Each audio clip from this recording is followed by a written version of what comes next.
welcome back to the Antisocial Socialite. I have the uber handsome, uber talented, uber tall DJ 65 with me today. Yeah.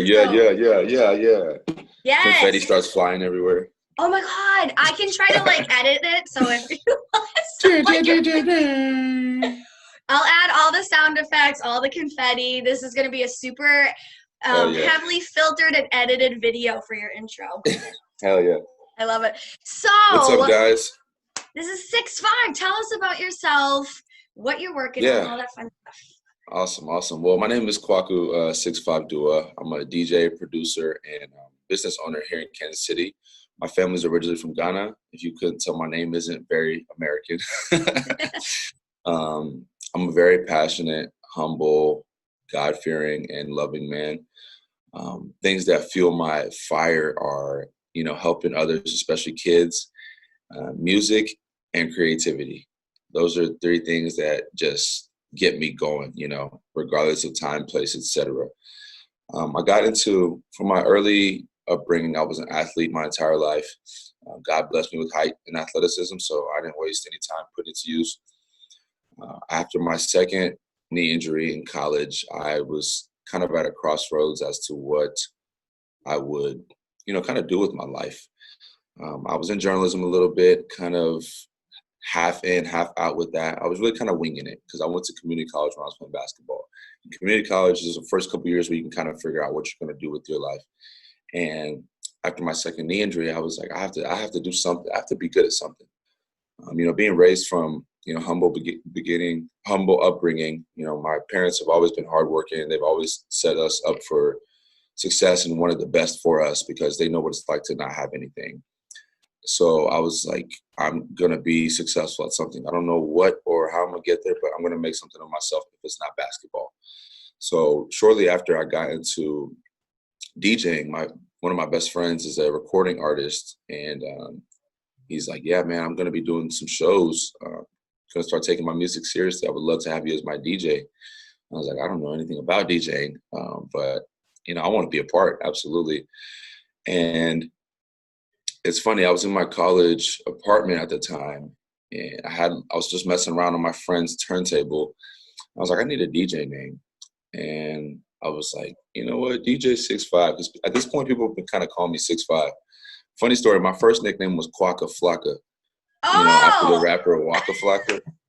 I love it because I was going to say, okay, and obviously your DJ name came from your height because probably people, but that's actually an interesting it's funny, people still don't put two and two together.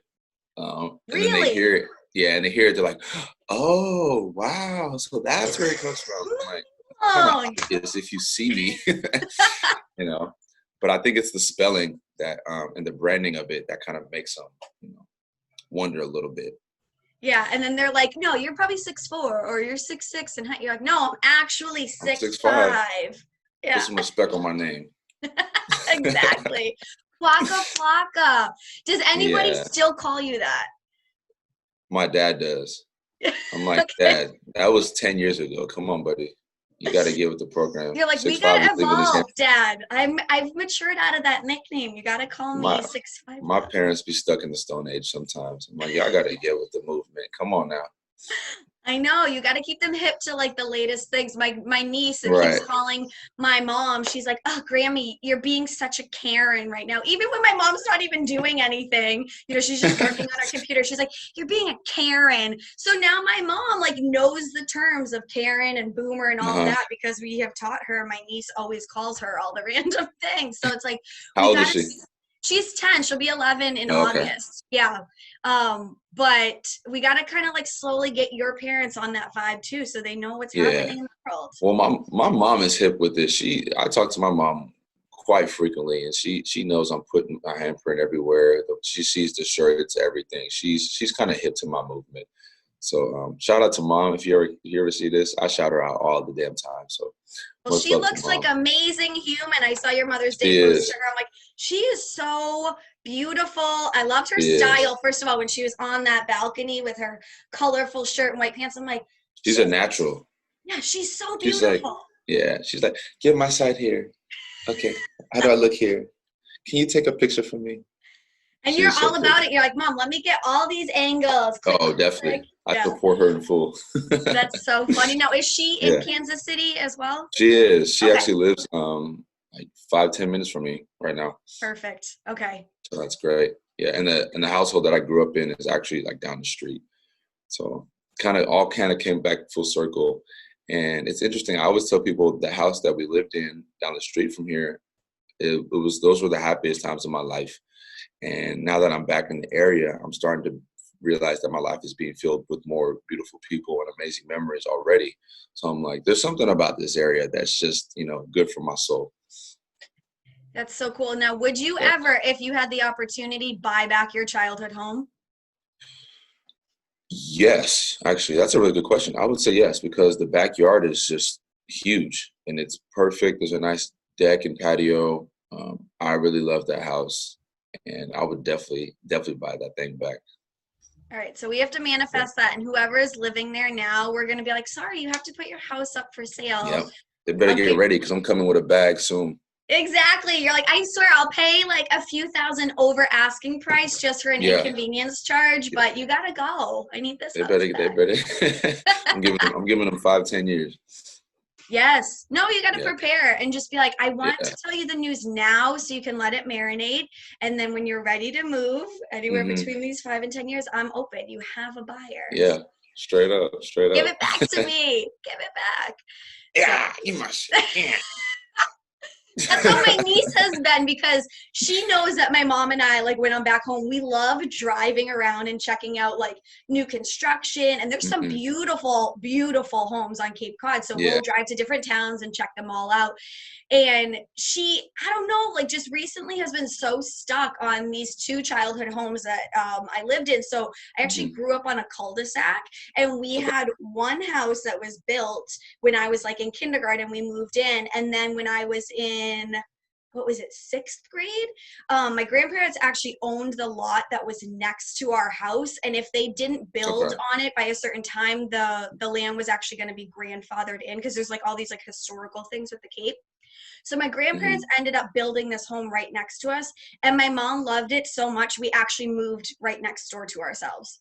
It was Ah. like so Okay. weird. So I lived on this street for like a million years, but in two different homes. And it was like so Right. crazy because we literally moved next to ourselves, but my mom still hired a moving truck. I'm like, what? Like, you can literally, Why? but she's like single To mom, 3 kids. She's like, I can't carry this like that's furniture very all the way real. over. That's So very it's real. so crazy. So my niece has been like kind of like just like obsessing about those homes lately and asking us all the questions like, okay, so Grammy, you had 8 Christmas trees in that house, because my mom had them in the kitchen, in the den, the living room, this place, that Uh-huh. place. And then she's like, okay, well, what were the paint colors in Daddy's room? And what about Auntie's room? And if you could buy it back, would you like? And so that's why it's like kind of These funny are because I'm intense questions to be right. from a young age. She put pressure on you. She did. And then so Yeah. all of us were just like, oh shit, like what was her dad's paint? I was like, was it green? And then he's like, couldn't even remember. He was super young when we moved in that Hmm. house. But it's so funny. But she really wants my mom to buy that house back for some reason. So I'm like, Interesting. yeah. So if you have the opportunity to get that home that makes you happy, Snatch like it. you need to do that. Yeah, I definitely will. Definitely will. Yes, we're But yeah, manifesting. We're planting a seed right now. Beep. there we Here go. on June 15th, 2020, we're putting that seed in. So Yes, I'm that's all so about cool. manifestation. Yes. So, me too. So, let's keep going. Let's manifest a little bit about your project that you are working on right now. And then I want to Hmm. dive into a little bit of the Global Waves Foundation because I'm super Absolutely. curious to hear about that. I've checked out your page and I thought the movement was amazing, but I kind of want to just hear from your words what it's Yeah, about and what you're doing with that's it. my passion project. That's my purpose and passion project in one. Um, so yeah, I guess the saga continues. DJ 6'5" was born. Thankfully, I'm 6 feet 5 inches. God is good.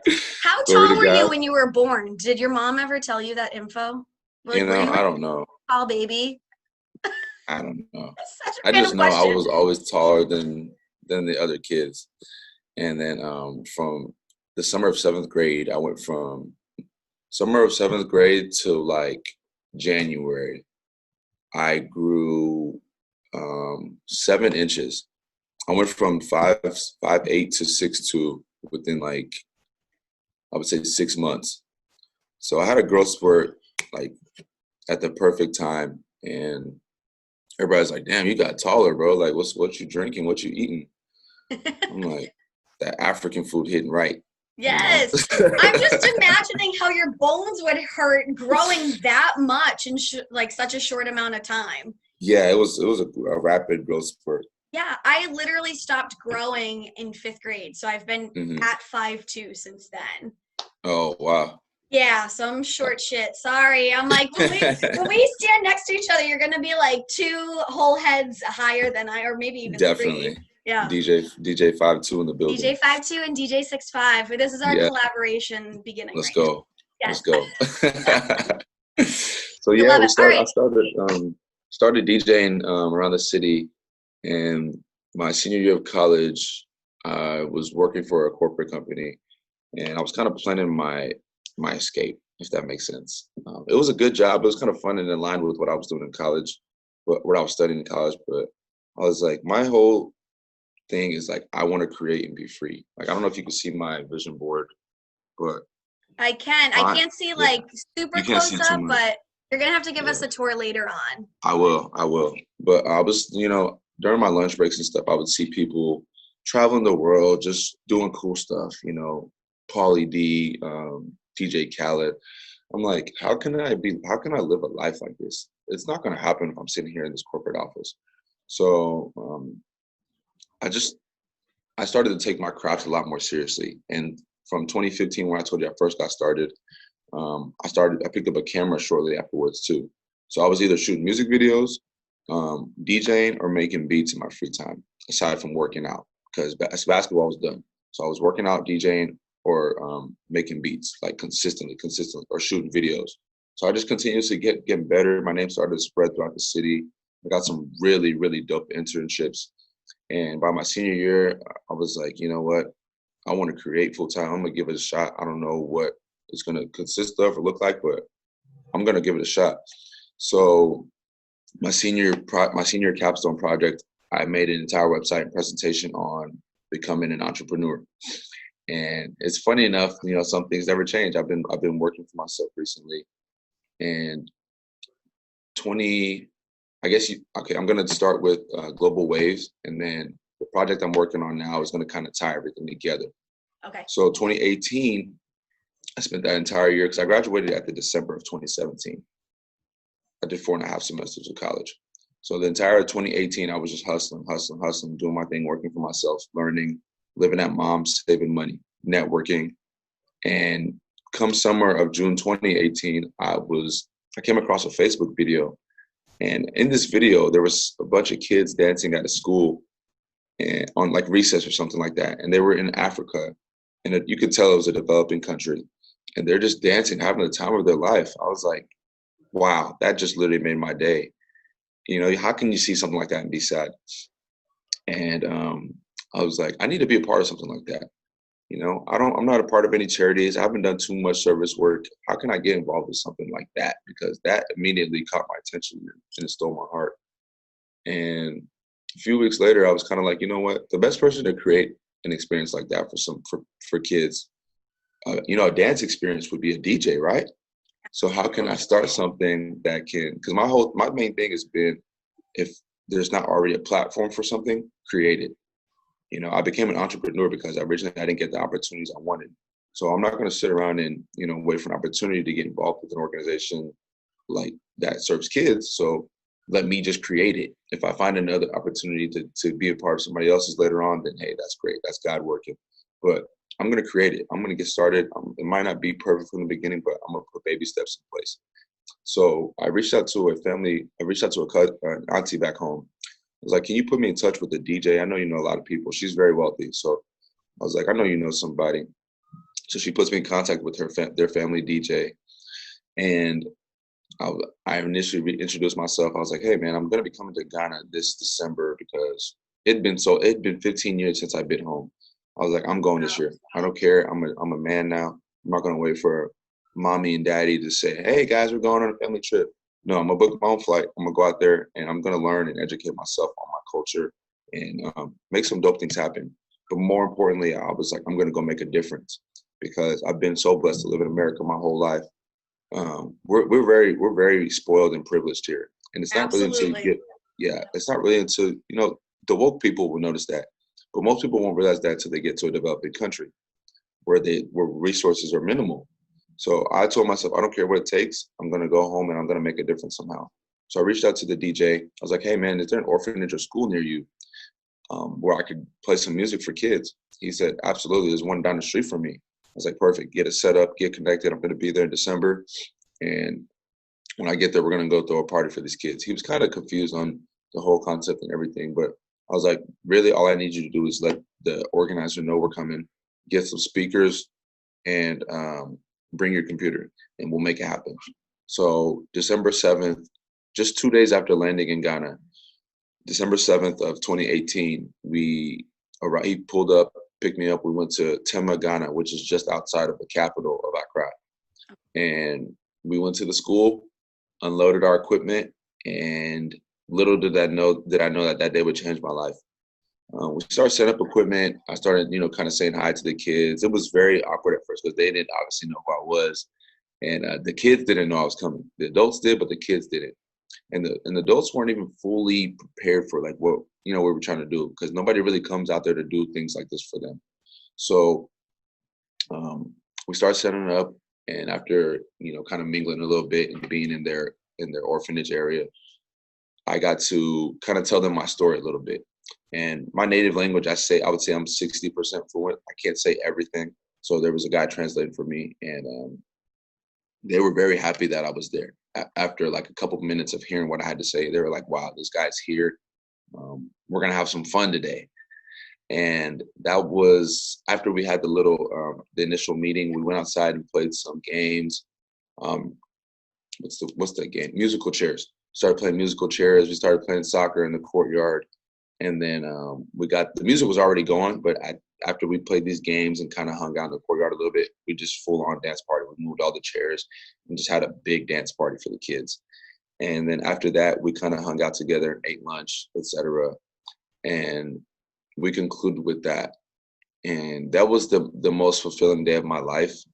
It was very small scale. We had it was essentially just music and lunch for the kids. But That's it. it was so much more than that. We give them little goodie bags and stuff too. But it wasn't about the material, it was about the experience and being able to connect with those kids. And but just before I went, I was kind of dabbling thinking of a name. I was like, I don't know what to call this, but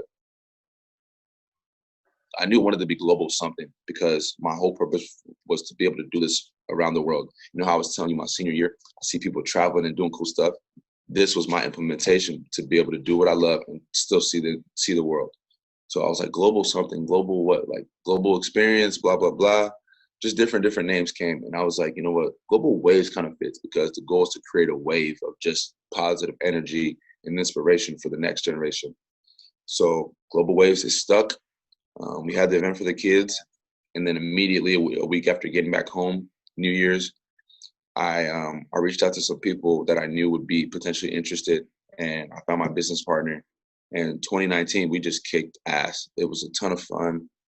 Initially, my goal was it was just supposed to be a foundation, but we decided, we want to throw these parties for the general public too, because our whole vibe is like international feel-good music. We have theme parties and stuff like that. We had a 2000s party, Black Light Party, etc. But our whole goal is to bring different cultures together, hence the term global. So 2019, we had a ton of badass events. We woke the city up, I guess you could say, because nobody knew who we were or where we came from. But as soon as you came to one of our events, you're like, this is where I need to be. So we kept, just having events, and then we went back again in Ghana this past December and held another event for the children. So Global Waves has been it's 2 years now that we've been kind of doing what we do. Wasn't legalized until 2019, and then COVID this year kind of shut down what we typically start our events off in the spring because Casey, as you know, it gets cold in the wintertime. But April is when we launch our events again.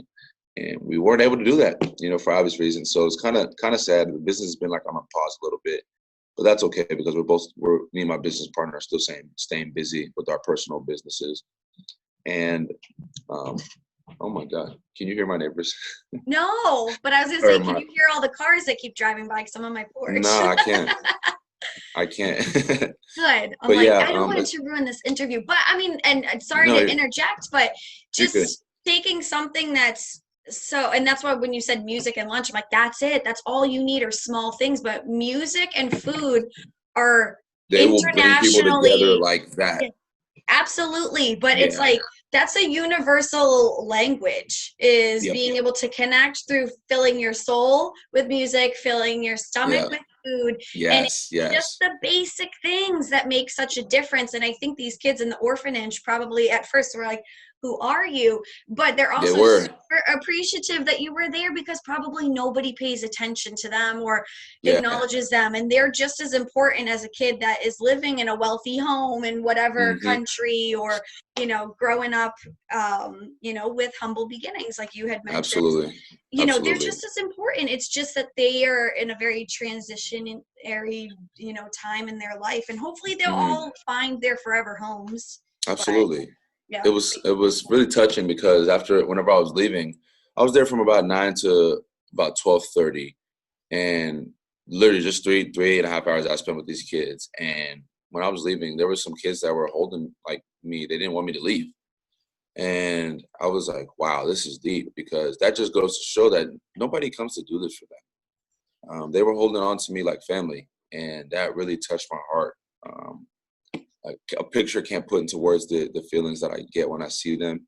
And, they chant 6'5", 6'5". Whenever I got there this time, they were chanting 6'5". As soon as even when I was outside of the gate, I wasn't even in the complex, but they saw me step out of the car, and then they started chanting. You are a celebrity to them. Yes, and they're putting all their handprints out. Everybody's doing their handprint, And then I was like, man, this is my calling, I don't need to be on big stages and stuff like that. That's kind of my stage, and my goal is to continue serving them. And that's the purpose God put in my heart. So I already know what I'm here to do. But essentially, this year, with Global Waves being on pause, I came across the media group that Damage is hosting. And it's funny, I kind of manifested that relationship too, because last year I found DJ Damage randomly on Instagram. And I looked at his profile and looked at his background a little bit. And I was like, this guy is basically in a position that I'm trying to be in. He's like maybe a couple of levels ahead of me. Let me follow this guy and kind of just watch what he's doing. Because that's where I draw mostly a lot of inspiration from, is people ahead of me that I can kind of look up to. And I found out that he was doing the media course right when he was starting it. And I was like, you know what? Let me go ahead and apply for this thing. Because he had somebody call me named Detrice, and we spoke on the phone about the course. And he mentioned that you would get direct access to DJ Damage. I'm like, okay, being a DJ myself and trying to be in the realm that he's in, having direct access to someone who's basically like a semi-celebrity, you could say Damage is there. That's going to help me a lot.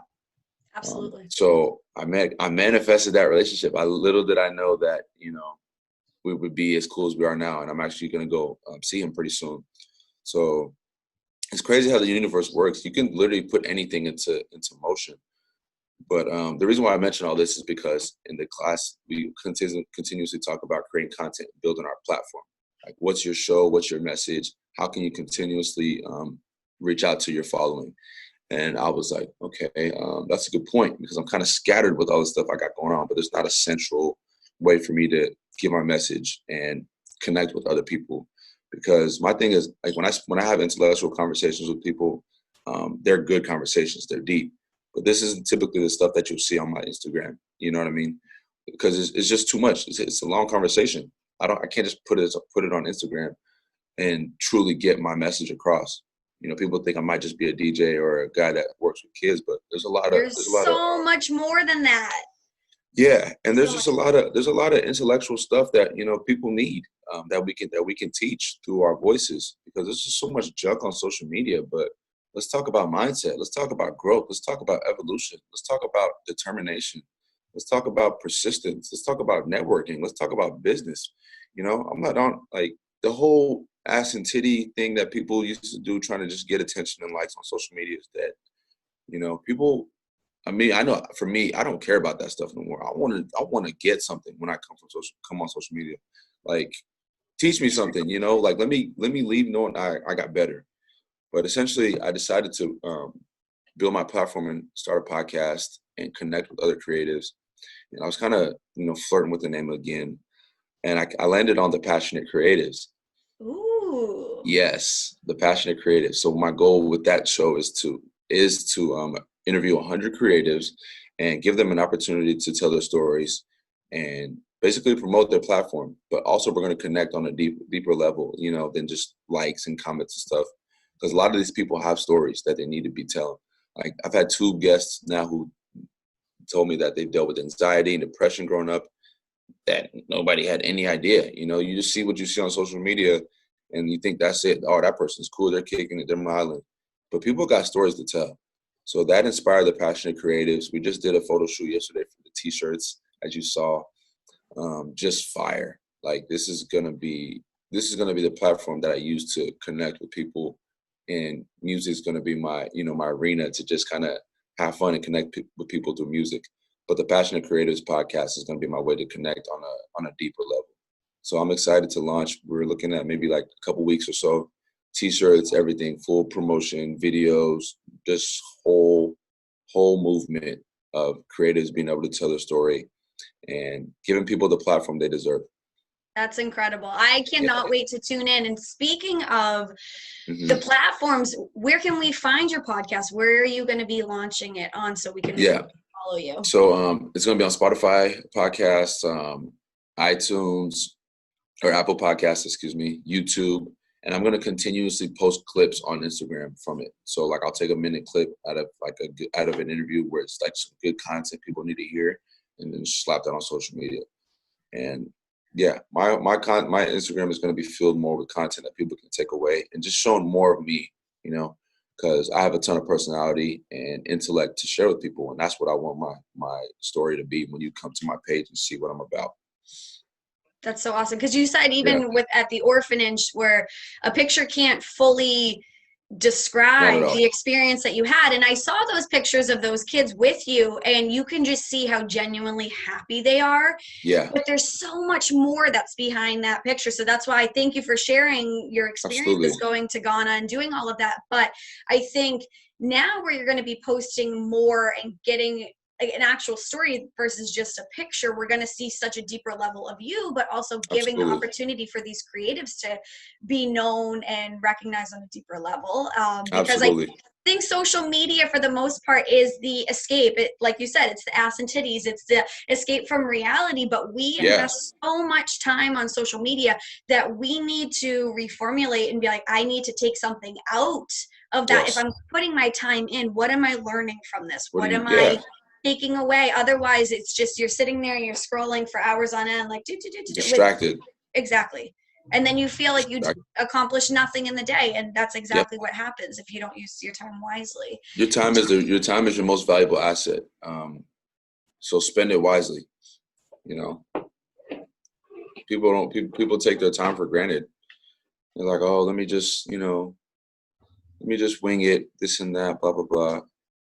I don't have time to waste at all. You've been so busy working. You're like, I don't have time to even be on social media for extra stuff. You know how long it takes me to respond to a text.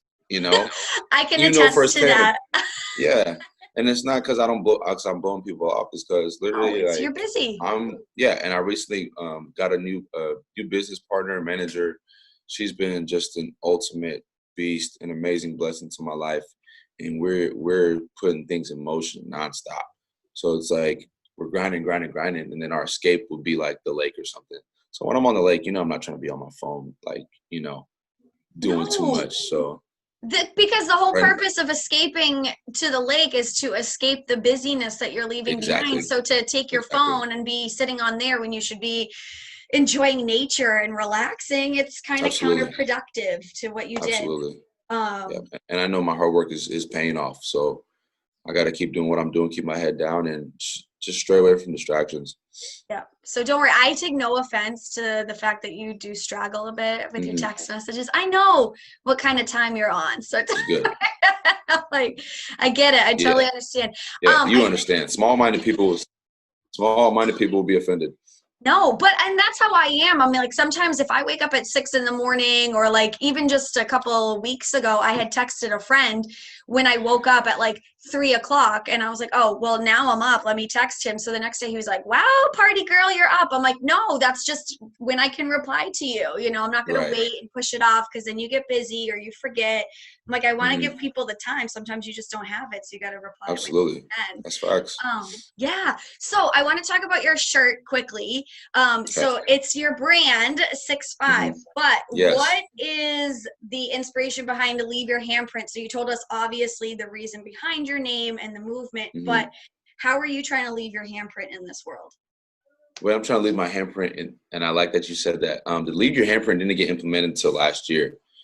I had 6'5" in my t-shirts. They've been around since 2016. You know, I was, thankfully someone was like, you need t-shirts back in the day when I first started DJing at these mini clubs and little shows with my buddy.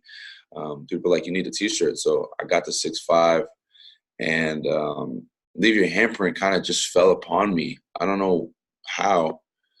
Literally, God blesses me with just great ideas. Like I can't, a lot of this stuff I can't just come up with on my own. It's like, boom, here, I'm ready. You need to think about this. Here's a good idea. Boom, he just drops it on me. Like, okay, let's go. God, thanks, God. It's on my face, but thank you for presenting. Thank you. Okay, let's go. So something about leaving your handprint just fell upon me because everybody's been doing that for a couple of years now. And I started designing, and I was like, let me leave your handprint under here. As soon as I finished it and I put it on a shirt and I saw it, been running with it since. Yep. And the way I want to leave my handprint is just through music. That's through music and inspiration.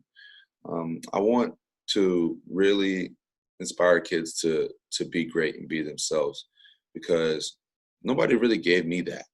It wasn't until 2016 that I knew I was even creative, and it's 2020. Just blossomed out of you. Yeah, it's crazy. I just turned 25, and I didn't know I was creative until I was 21. So you can kind of see how me not really having that influence to say, hey, try this, try that. I mean, I'm great at what I do. I say that humbly, but I know I'm one of the best I do, at least in my city. But if I would have got started, if someone would have told me like, yo, you can be good at this at age 11 or 12 or 13, who knows where I'd be now. And I don't regret anything. I don't wish anything back. God has a timeline for everything. But what if those kids look up to me and, see that they can be a DJ, see that they can travel the world, see that they can, just go connect with strangers, see that they can be more than what they're confined to. If just that gets across, I've already done my job.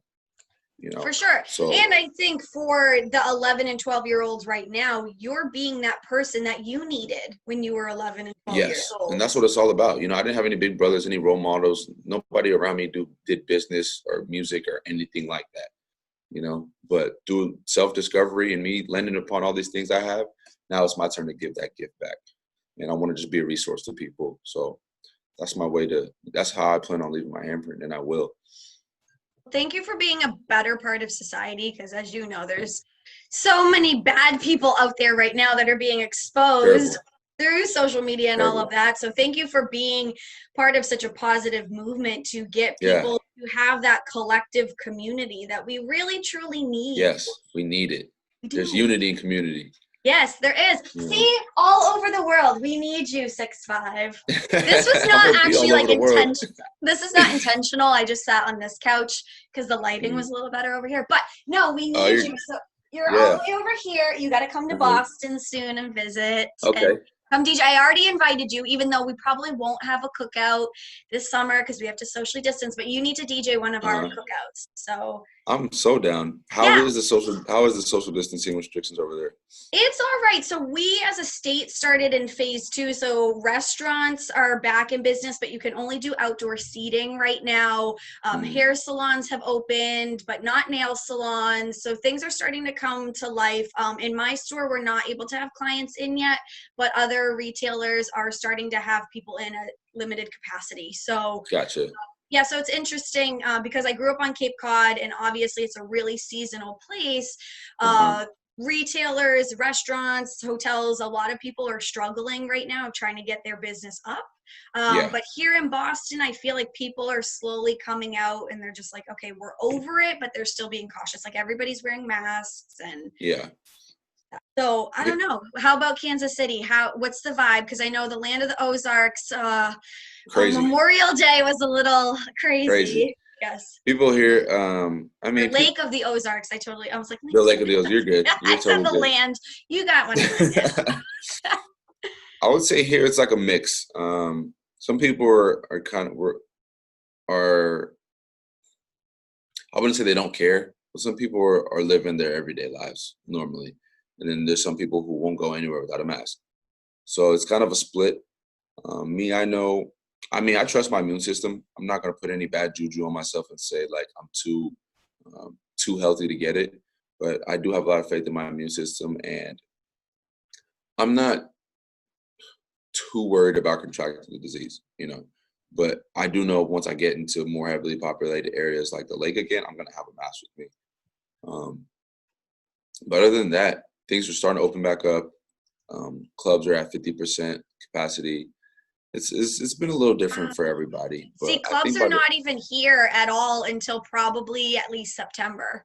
So wow, I think that's crazy that you guys are already even at limited capacity opened up. yeah, yeah, they've been opening up stuff. In the Lake of the Ozarks, and just didn't feel I feel like they never even shut down. Because So when I went there, I was like, what? This yeah, is just mayhem. because that was You know? what 3 weeks ago at this point, Yep, and Memorial Weekend. It was a lot of fun. I won't lie, but I did not expect that. And the thing about it is that only one new case arrived from that weekend, so it makes you really, wonder, like, how much information is truly, being misconstrued. How many yes. people are actually sick, etc. Because we were in close proximity to other people, but one Well, new in the case pops up. pool It's and the kind of bar and all of these things where you're, even there drinking through a straw, you could be contracting something. exactly. They Well, won't in the even Lake give of you the Ozarks, straws right now here. that video that you saw on TMZ that they blew up and went viral, there's like 4 different bars like that were Wow. Okay. heavily populated that weekend. That video you saw was just one spot. So there's people gathering from like in close proximity all over the Lake of the Ozarks. It's a big ass lake. So to hear one new case arrived, it's like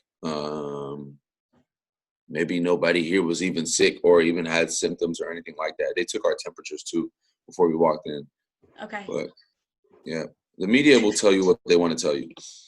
Right. So we can take it with a grain of salt and kind of do our own research and figure out at that point of how much we need to fear or take away from this or Right. be super cautious. But I have a question for you. yes. What's the biggest lesson 2020's taught you? Yeah, you've been on the hot seat, huh? You know what? That's actually a great question. I feel like honestly, this year has been good to me. I know it hmm hasn't been Good. for a lot of That's really good. people. Yeah. Like I started off in January, I just got a new car because my hmm lease was up. So I was like, okay, time to upgrade to a 2020. So I did Nice. that and new iPhone and new computer. So all the material things, I'm like, oh yeah, my glow up is real with those. But hmm starting with this media group and meeting incredible people such as yourself and the rest of The the media group, group is everything. I can't wait to get back on. I I'm feel know I hate missing those. we literally had that 2 week intermission and last week I was like, damn it, I miss your face. He's like, Right. what? And I was like, no, I'm legit having withdrawals and our group text is like all lit up of how much we miss each other.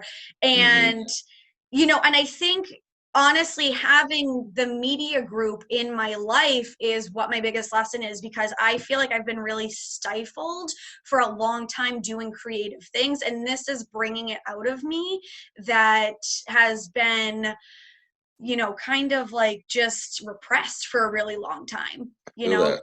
Yeah. So I think that that's something that I need to get back to myself, like always putting Stay myself to you. first. Yeah. Because I never do, Well, you know. yeah. Sorry, what were you gonna say? No, you're good. Well, I was gonna say, I could see that, just basically just what you're saying, from Good. the Sorry, they're first. landscaping out here, so if you hear all the crazy noises, just No, ignore that. I can hear it, so that's good.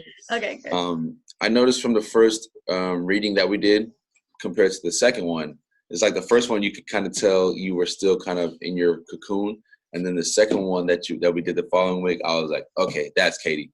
Everybody else said the same thing. We're like, that's you. That's her personality. So Thank you. it's been kind of cool to see, like, you know, this has been a way for you to just kind of step back into who you truly are and do it on camera, you know, because not I everybody can do know. that.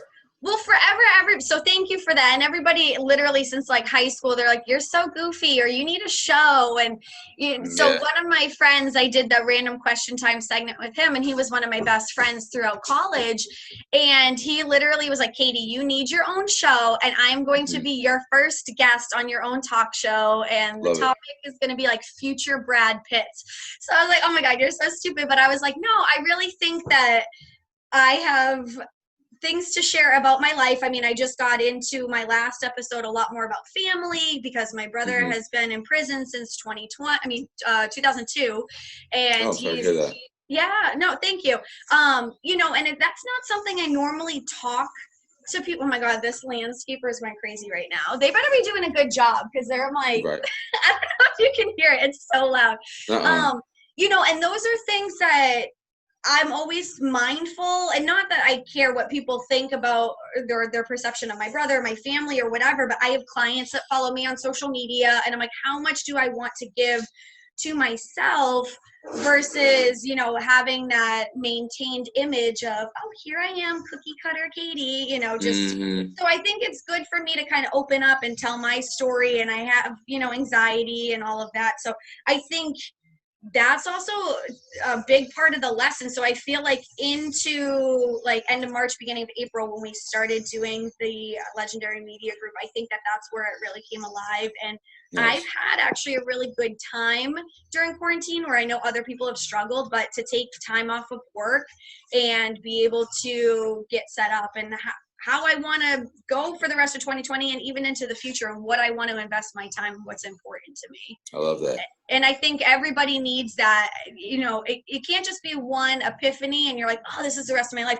You need to constantly have these check-ins with yourself, which I feel like I wasn't Yes. giving myself enough time. So Yes. yeah. You have to, and I mean, it's a continual, I wouldn't say battle, but it's a continual challenge. You know, you have to continuously challenge yourself and continue, you know, trying to get better. It's not supposed to feel like you're coasting, you know, at any point until like you're at that point where you're looking back like, whoa, look at the garden I've built. You know, that's my thing. I know I always tell myself, oh, I can't wait to be in a position to where I'm just relaxing, which is, you know, definitely what, once you get there, you know you've done good things. But the stage I'm at right now, every day has to be a challenge. Every day has to be a challenge because I'm doing the right things, and it's not always going to be easy. So if I'm challenging myself, I know I'm moving in the right direction. And yeah, I don't want to live a coasting lifestyle until I'm like Hold on. 40 I'm or going to so. shut this window. Okay. They're literally right outside my lawn. I'm Lance. surprised I can't hear it that well. You can't. It's so loud. I could barely hear Yeah. you. That's what I was like, hold Let me see. on. Yeah, only thing that's picking up really is your voice, which is great. Okay, good. Which is so angelic. That's all you want to hear anyway. That's No, all I'm I need to hear every day. just kidding. You were so awesome. And I'm going to ask you to come back soon Yeah. and share what's been going on in your life. We need a Yes. follow-up interview because, first of all, I want to tell you that I think with Global Waves, you need to do a virtual DJ session. I know that on your personal DJ65 page, you've done some DJ sessions. I just tuned in the other day. But I think to kind of kickstart, once you're going back to your Global Waves, that's the best way to get people attracted to it and be like, this is what it's about. So I'm just throwing that suggestion out there. You probably already thought of that yourself, but that is going to happen. We've had to, it's been different disconnecting from the business, but it's still right there. Like, it's not going anywhere. That's Global Waves is my big passion project. So you better believe that's going to be in full effect. I cannot wait to check more out. And then come soon, the Passionate Creatives will be out. Oh yeah. Can't wait to check that out. Oh yeah. I have I can't wait to drop that photo shoot on everybody too. I'll be waiting with bated breath. I'll be checking Insta. I'll be waiting for it. I mean, we got a sneak preview yesterday in your Instagram story. And speaking of Instagram, where can we find you? Because I want everybody to follow you, show you love, all that good stuff. Yes. It's all about love. At DJ SIX, the number 5 IVE. So it's DJ65. Excellent. And I've plugged you enough times, so hopefully they've been paying attention to my Instagram post, because the music I have on my show is actually provided by you. DJ65 exclusive. Yes.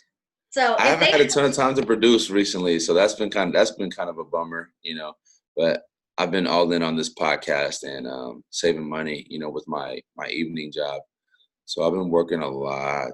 I'm excited to get back in the studio and just do what I do best. Can't wait. I'm so excited. Yeah. So next time when we have our follow-up interview on Zoom or whatever, what would be better is if we could have an in-person interview. So come to Boston. Oh, absolutely. Or I'm coming to KC. Yeah. One of the two. Yes, absolutely. No, that would be amazing. So if we have a cookout, I'll give you at least 2 weeks advance notice. You can get ready and come out. My house is always open to you. Love that. Thank you so much for spending your morning with me. Enjoy your tea. Go sit outside for a few. Unfortunately, you had to be stuck inside. Yes. But I really a busy week ahead, so ready to start applying some more pressure. I know. Do it. Yeah. Shine bright. And I can't wait to see you again. Thank you so much, love. Have a great day. You too. All right. Bye. Bye.